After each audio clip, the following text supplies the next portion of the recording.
continue sur cette thématique de la sexualité et toujours sur les rapports sexuels avant mariage, évidemment. On vient d'aborder la question de pourquoi se préserver, je pense que c'est important, et de là découle une deuxième question, je pense. Jusqu'où je peux aller?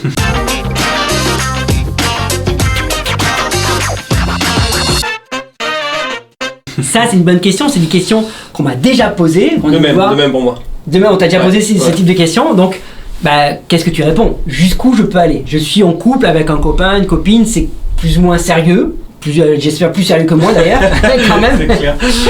Jusqu'où je peux aller? Je précise une chose, c'est que moi, en tout cas, les personnes qui sont venues me voir disent on a bien compris qu'on peut pas avoir de rapport sexuel, qu'il peut pas y avoir de pénétration, mais je peux aller jusqu'où du coup? C'est une très très bonne question. J'essaierai de répondre de façon... Comment pourrais-je aborder ça? De façon différente, en abordant plus sur le pourquoi en fait. Comme on disait, tu voudrais poser cette question-là. Qu'est-ce qui t'amène à poser cette question-là? C'est ça. C'est t'arriver à un niveau forcément dans ta réflexion, dans ton état d'âme, dans l'intimité que tu as avec ton compagnon ou ta compagne, qui t'amène à susciter un certain intérêt à ton interaction physique avec ton compagnon. Donc moi, ce que j'aimerais te demander de faire dans cette saison-là, c'est de te poser un peu, de dire ok, qu'est-ce qui m'amène à poser cette question-là aujourd'hui? Pourquoi j'aurais envie d'aller plus loin? Sur quelle base j'y vais? Et en fait, j'aimerais poser la question de façon différente avant d'aborder la partie technique. J'irais plutôt j'ai fait ça ou je fais pas ça comme geste. Moi, la question que j'aimerais plutôt te poser, c'est jusqu'où tu veux aller? Ouais. C'est ça la question de base. La vraie question. C'est ça. C'est pas est-ce que tu peux. Parce qu'au final, tu vas le faire si tu veux. C'est ça. Donc c'est jusqu'où tu veux aller. En fait, une histoire qui va peut-être t'encourager, qui moi m'a encouragé lorsque je me pose cette question-là, c'est l'histoire dans 2 Samuel 11, l'histoire du roi David, qui se trouve sur un toit. Et il aperçoit en face de chez lui une belle jeune femme, Bathsheba, et du coup ce qu'il fait, c'est qu'il va... Le procès est assez intéressant parce qu'il va envoyer un serviteur chercher la femme pour la ramener jusqu'à chez lui. Et je vais essayer de le ramener dans un contexte plus contemporain pour nous, mais moi quand j'étais face à ces pulsions-là, alors que j'étais en couple, donc j'étais déjà avec ma compagne, j'étais pas marié, déjà avec ma compagne. Donc on était sur de bonnes bases, je voulais me fiancer, on avait 4 ans de relation amicale avant de s'engager dans la relation amoureuse elle avait moi. Donc je la connaissais bien, je savais que je voulais faire ma vie avec elle, on était amoureux, donc il y avait l'attirance physique, il y avait tout ça. Mais à un moment où je savais qu'il fallait que je la voie, je devais me mettre dans un process déjà de jusqu'où je veux aller là.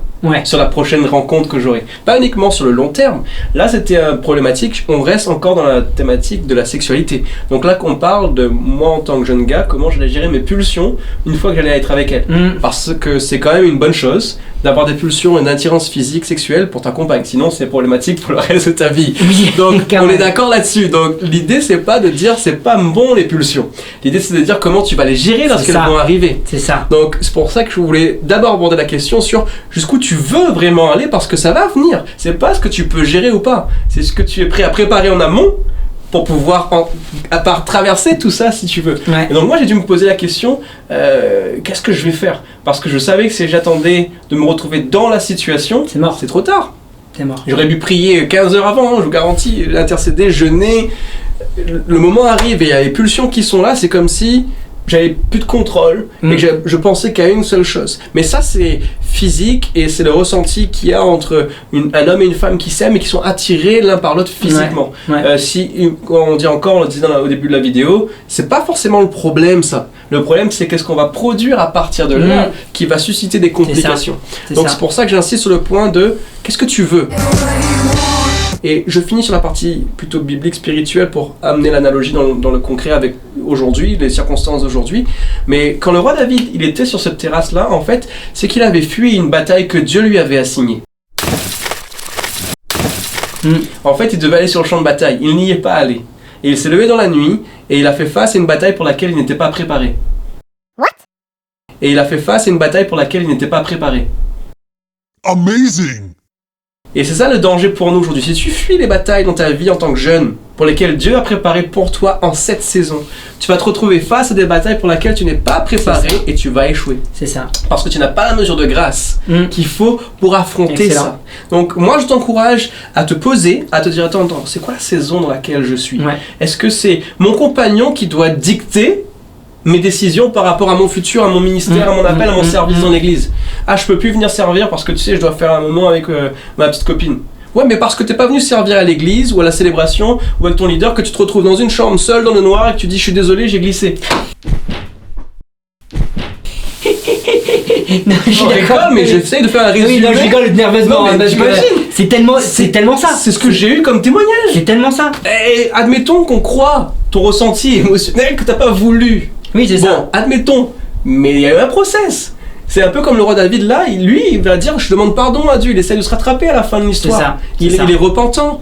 On sait que David est toujours... il y a eu un meurtre, il y a un enfant qui est mort. Des conséquences qu'il aurait pu éviter. Ouais. Et pourtant, David est quand même appelé l'homme selon le cœur de Dieu. Donc en fait, tu n'es pas en train de perdre ton identité, tu n'es pas en train de perdre l'amour de Dieu pour toi. Dieu t'aime, lui, il nous aime. Le problème, c'est que tu choisis de te mettre dans des circonstances qui vont te coûter plus que ce que Dieu avait prévu à la base. Alors que Dieu avait prévu de te donner une victoire sur un champ de bataille, avec une mission spécifique, toi tu, entre guillemets, fuis un peu ça parce que tu as fixé tes regards sur autre chose ou je sais pas, tu as une peur, tu as une crainte.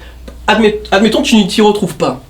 Tu as été blessé, déçu d'un leader, d'une circonstance, d'une église, de Dieu lui-même, de tes parents. Admettons, prends tout ce qui peut te faire fuir cette bataille que Dieu t'a assignée et je prie que tu puisses être convaincu par le Saint-Esprit aujourd'hui, que tu réalises un petit peu ce que tu peux accomplir, ce que tu devrais accomplir aujourd'hui dans tes études, en tes relations familiales, dans ta vie à l'église, dans ton engagement envers Dieu.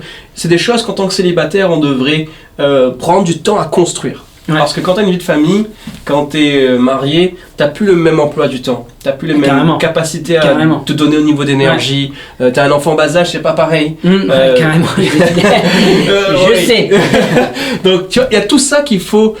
Peut-être que vous ne pouvez pas comprendre juste qu'on n'est pas dans la même saison, et c'est pas grave. Mais l'idée, c'est de se dire, aujourd'hui, quelle est ma bataille que Dieu m'a assignée. Parce que si je fuis ça, il y a des chances, et là on prend l'image encore, on a choisi de cibler avec Nico sur la sexualité, mais ça peut bien sûr être illustré par plein de domaines dans la vie. Mais en tout cas, tu risques de te retrouver dans des batailles pour lesquelles tu n'es pas préparé. Donc c'est pour ça que moi j'avais à cœur d'abord d'aborder la question sur jusqu'où on veut aller. Parce que ça va déterminer jusqu'où tu peux aller. C'est ça. Donc je sais pas, ça te fait écho? Mais carrément, parce que en fait c'est la question fondamentale, parce que quoi qu'il arrive, on est souvent bien intentionné. Quand quelqu'un dit j'ai pas fait exprès, j'ai glissé, il y a du vrai dedans. Parce qu'effectivement, à la base, il n'y avait pas cette volonté. Et vous voulez pas, parce qu'on s'est dit on n'ira pas, on n'ira jamais jusque-là. Et le vouloir est le plus important. C'est ça. Parce que quand on commence une relation, la plupart du temps, on se fixe des limites. Et on dirait j'irai pas plus loin que ça. Juste, ça sera juste un bisou. Et puis après, le bisou entraîne parfois un autre bisou un peu plus... langoureux, hein. Et puis le bisou langoureux enflamme un truc, et puis au fur et à mesure il y a une barrière qui tombe, puis une deuxième barrière qui tombe, puis une troisième barrière qui tombe, puis une quatrième barrière, puis arrive le jour où tu tombes tout court. C'est ça. C'est plus une barrière qui tombe, c'est toi qui as glissé. Tout ça, pourquoi? Parce que tu as voulu à un moment donné dire ok, juste cette barrière. Juste ça, j'irai pas plus loin après. Mais la volonté, c'est pas où est-ce que je peux, mais c'est où est-ce que je veux. Exactement. Je rejoins tout à fait, t'as entièrement raison. C'est la question qu'il faut que tu te poses. Jusqu'où nous, on peut te dire il faut pas aller jusque-là, mais avant tout, c'est toi où tu veux. Exactement. Aller. Et on parlait de ça au début de la vidéo, on faisait allusion sur le pourquoi se préserver. Tout est connecté au final, parce que bien sûr, ça fait partie de notre sphère dans laquelle on va évoluer, grandir, l'environnement dans lequel on est. Mais la question de jusqu'où je veux aller va être aussi déterminée sur ce que tu veux voir. On parlait de sacrifice, on parlait d'alliance, on parlait de pourquoi se préserver. Toi, au final, quand tu as la capacité de construire quelque chose de ta vie, qu'est-ce que tu veux voir? Moi, en collaborant pendant des années avec la jeunesse, je me suis aperçu au final qu'il y a beaucoup de jeunes qui n'ont pas d'espoir pour un futur. En fait, je sais même pas ce que ça veut dire pour eux futur. Pour certains, ça produit la peur. Pour certains, c'est tout simplement un flou, l'inconnu. D'autres qui se voilent la face en disant moi je veux vivre dans l'instant présent. Tout ça, c'est pas forcément mauvais en soi. Mais l'idée, c'est qu'il faut qu'on réalise que Dieu nous fait confiance. Peu importe notre âge.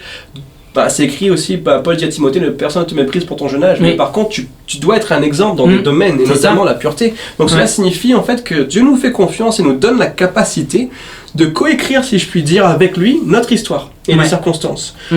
C'est pour ça que tu dois mesurer aujourd'hui où est-ce que tu voudrais être dans un an dans ta relation amoureuse, dans ta vie personnelle. Et il y aura des défis, il y aura des challenges. Je ne suis pas en train de dire que ça va être facile, qu'il n'y aura pas de conflit, qu'il n'y aura pas d'oppression. Il y aura probablement des défis et des challenges. La question, c'est est-ce que tu veux tout faire avec les défis, avec les challenges, pour continuellement te remettre en question, continuellement retravailler tes relations s'il le faut, mais sans jamais perdre la foi et la conviction que Dieu est fidèle et que Dieu va se prouver fidèle et présent à nos côtés dans toutes les circonstances, qu'elles soient bonnes ou mauvaises. Si jamais tu arrives à restaurer ça un peu dans ton âme, dans ton esprit, il y a des chances que tu puisses mettre des nouvelles choses en place. Si on doit repartir à la partie un peu technique, si vous voulez, de la première question de jusqu'où je peux aller, c'est difficile pour nous, en tant que pasteur aujourd'hui, de vous dire exactement une liste de choses à faire ou ne pas faire.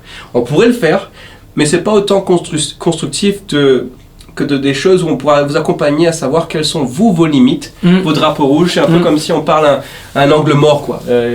Quelles sont les choses dans lesquelles on tombe souvent. Vous savez, quelle est la routine dans laquelle vous êtes lorsque vous tombez dans le péché. On le sait. Oui. On a beau dire on sait pas, non, on sait comment ça fonctionne. Il y a des choses qui nous activent, c'est comme si ça comme ça switch on. Pourtant, tu as déroulé la journée, et puis tu te dis je sais pas, ça arrivait d'un coup. En fait, tu réalises qu'il y a des choses qui prennent place et qui fait en sorte que tu es plus sensible à un moment ou à l'autre de la journée. Ça peut être la solitude, ça peut être... Il y a plein de choses en fait qui façonnent un peu notre journée. Donc moi, j'aimerais plutôt donner des clés pour comment tu peux changer ton habitude en fait, pour calibrer ta vie sur un objectif différent. En fait, le problème c'est que je trouve souvent qu'on n'est pas en lien avec ce que Dieu veut qu'on produise comme vie. Personnellement, c'est ma conviction personnelle. Je ne dis pas que j'ai raison à 100%, mais moi c'est ce que je vois dans la vie même d'un jeune homme, d'une jeune femme. C'est comme si on n'a pas assez de...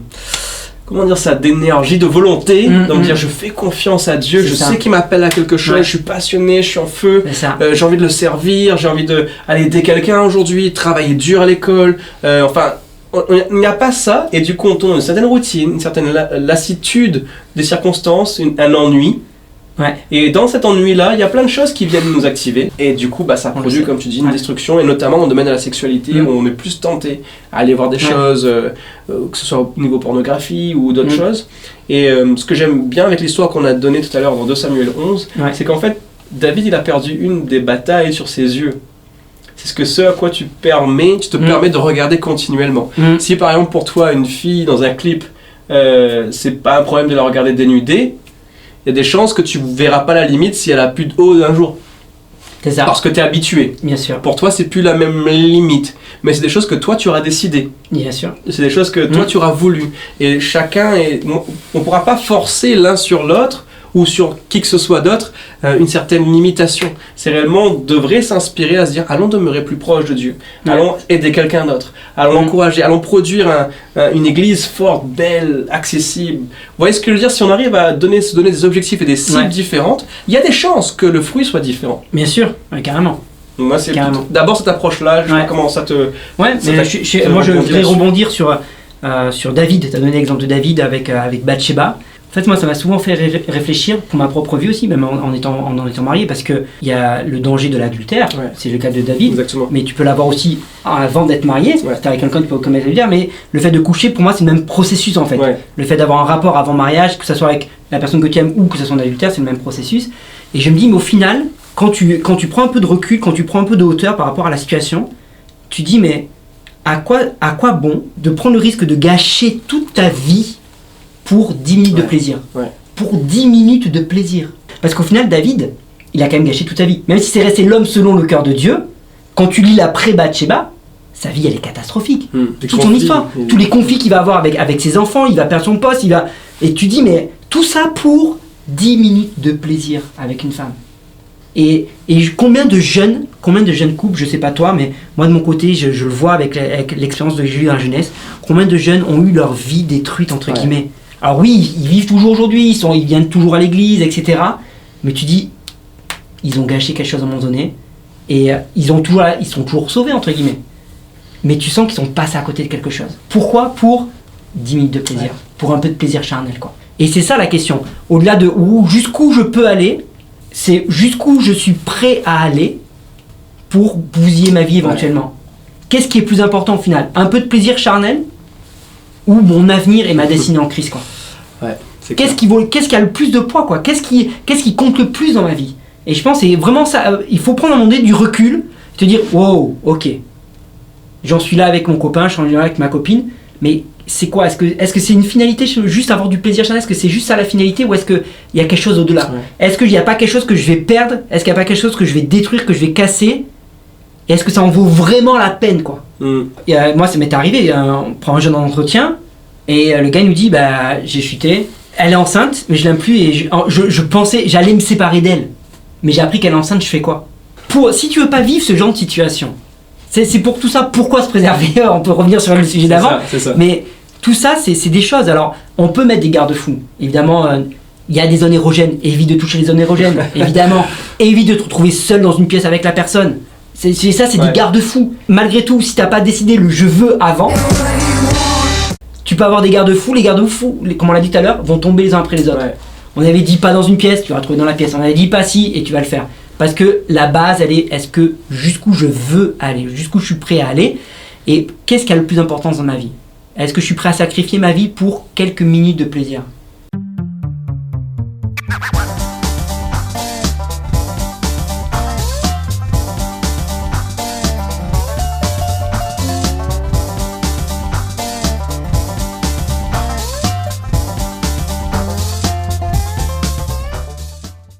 Ok, merci Jérémy. Pour résumer, avant la question de jusqu'où je peux aller, il faut se poser la question jusqu'où je veux aller.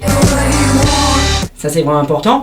On a dit aussi qu'il fallait prendre du temps pour savoir qu'est-ce que je construis, qu'est-ce que je suis en train de construire avec la personne, est-ce que ça vaut le coup? Où est-ce que j'en suis? Qu'est-ce que je construis? Où est-ce que je veux aller? Autre question, se rappeler que tout n'est pas que plaisir. Exactement. Et est-ce que je suis prêt à gâcher mon avenir pour 10 minutes de plaisir? Ça peut aider fortement à se dire jusqu'où je peux aller, jusqu'où je veux aller, jusqu'où je suis prêt à aller pour gâcher entre guillemets ma destinée ou ce que je suis en train de faire pour quelques secondes, quelques minutes de plaisir. Investir, tu viens de le dire à l'instant là, est-ce que je suis prêt à investir au final à acquérir plus de connaissances, de savoir, de mise en pratique, jusqu'où je suis prêt à mettre en pratique les choses. Détermination. D'accord? Ouais, je veux pas coucher ma copine, mais on te dit de pas te mettre seul dans une chambre avec la personne, tu le fais pas. Je dis jusqu'où je suis prêt à aller, mais quand même, jusqu'où je suis prêt à aller, mettre en pratique, acquérir de la connaissance, tout ça. Regarde la vidéo, pose-nous des questions si tu as besoin dans les commentaires, il n'y a aucun problème avec ça. Jérémy, on peut te retrouver sur Facebook, sur Instagram, vous pouvez me donc, suivre. vous pouvez le suivre, si vous avez des questions aussi à lui poser, vous pouvez aller le voir directement sur le réseau aussi pour poser des questions, comme ça je ne serai pas le seul à recevoir toutes les questions. Hein. Merci. Ça serait un grand plaisir en tout cas. En tout cas, n'hésitez pas parce qu'on veut vraiment vous aider, accompagner dans cette saison-là et sur ce sujet qui est plus que brûlant dans l'actualité parce que la société aujourd'hui te dit vas-y mais fais-le, ça n'a rien, c'est bénin, c'est juste du plaisir. C'est faux. Il y a des conséquences. Exactement. Il y a des conséquences que la société ne nous dit pas.